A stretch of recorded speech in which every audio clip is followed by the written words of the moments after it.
కేజ్రీవాల్ ఒక మంచి పాయింట్ని రైజ్ చేసుకొచ్చారు. అమెరికా నుంచి దిగుమతి అయ్యే పత్తి మీద 11% పన్నును తొలగించడాన్ని ఆమ్ ఆద్మీ పార్టీ జాతీయ కన్వీనర్ అరవింద్ కేజ్రీవాల్ తప్పుపట్టారు.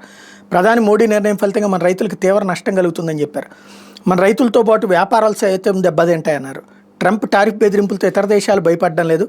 అమెరికా ఉత్పత్తులపైన ఆ దేశాలు భారీగా టారిఫ్లను ప్రకటించాయి.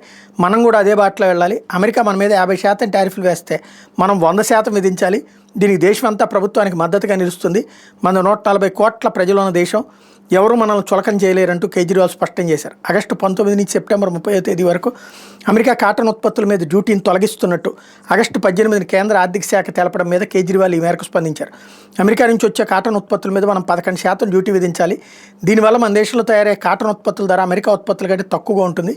కానీ మోడీ ప్రభుత్వం సెప్టెంబర్ 30వ తేదీ వరకు డ్యూటీని రద్దు చేసింది. మన కాటన్తో పోలిస్తే అమెరికా కాటన్ చీఫ్గా మన వాళ్ళకి అందుబాటులోకి వస్తుంది. దీంతో దాన్ని ఎక్కువగా కొనుంచుకుంటారు. మన పత్తి అక్టోబర్లో మార్కెట్లోకి వచ్చే సమయానికి ఇక్కడ కొనేవాళ్ళు ఎవరు ఉండరు అంటూ కేజ్రీవాల్ వివరించారు. తెలంగాణ, పంజాబ్, విదర్భ, గుజరాత్ రైతుల మీద కేంద్ర నిర్ణయం ఎక్కువగా ప్రభావం చూపుతుందన్నారు. అందుకే అమెరికా కాటన్ మీద మన ప్రభుత్వం కూడా 50% టారిఫ్ను ప్రకటించాలని కేజ్రీవాల్ డిమాండ్ చేశారు.